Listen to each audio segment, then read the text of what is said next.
Dili ta pwede mo diretsog butang og tent diha sa area kung wala pa mo'y permit. Klaro? Dili pwede. Narabay uban, mingon na duha, purely sibunganhon gahit ulo. Tinuod lang. Especially food. Mga gahi. Yan dili pa manglukat og permit. Okay, so number 1, so this is the process or sa steps na to kung saan na to pagkuha sa permit. Ayaw sa mo doon na ako directly. So what's the best thing to do? Step 1, kuha sa mo og X-ray. So pag kuha sa X-ray, na may result. Ang result at to mo ni Ma'am Liza sa Municipal Health Office. Pangayon mo atong slip niya, para tagaan mo niya, and then mubayad mo sa treasury. So asa ang treasury area? Sa silong. Yung sort ni mo, narada sa pigilit sa treasury area. Okay? So mo na ang next step sa pagkuha.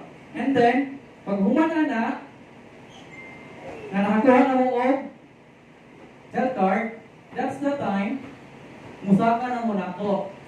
There is an office ni Vice Mayor sa kilid. That's the time muhatag na ko og application slip. So this is the application slip again. Duha ni ka-copy akong ihatag na application slip. Ako ang isa ana sa treasury. Ako na ihatag sa inyo, ang isa. And then, ato ta sa area kung asa mo nga ibutan ng area. Okay? So dili gid magbuot nya nana ko nakita karon ra ba nagbutang na og stool. Di lang ko mention. Purely sibungan mo na.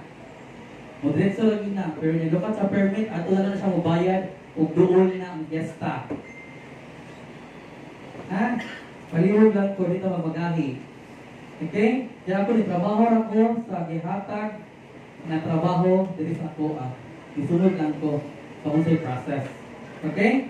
So next na niya, once patagaan na ang area, ibayad na mo sa treasury.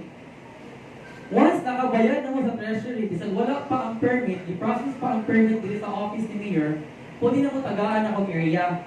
Once nakabayad na mo sa treasury, while ongoing ang inyong permit sa office ni Mayor. Klaro? Klaro. Klaro ta ha?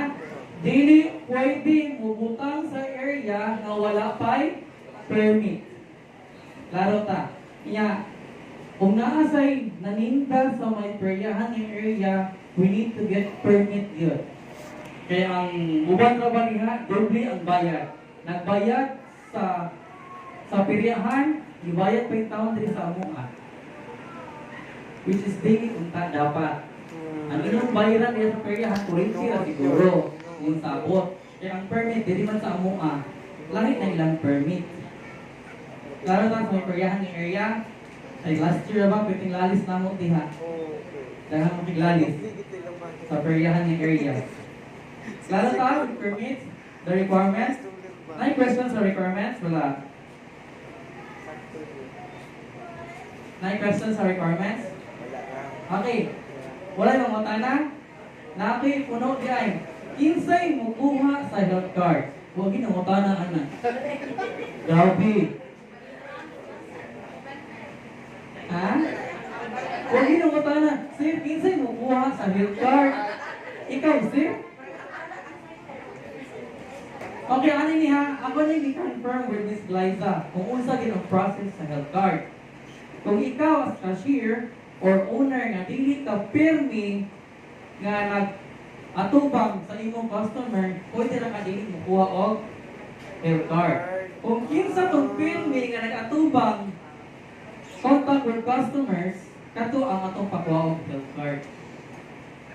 Dili kay compulsory na tanang nagbantay buka. Dapat lang. Sakto. Laro ha? Ay,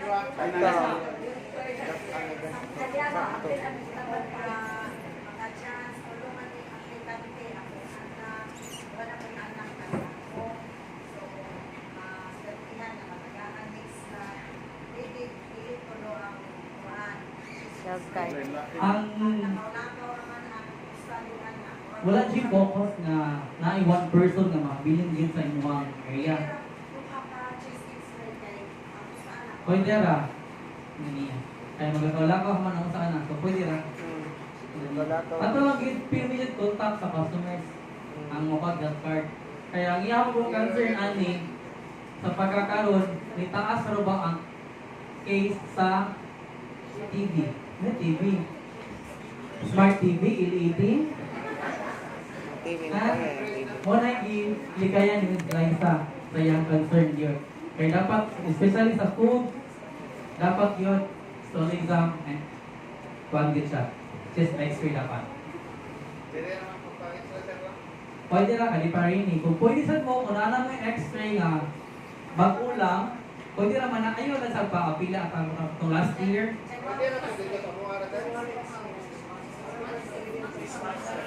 July naman, 6 months na, ayaw na. Pwede siya. Kaya January no, 6 months naman siya. Ayan. Pwede ra sir. At least, ninyo ha, once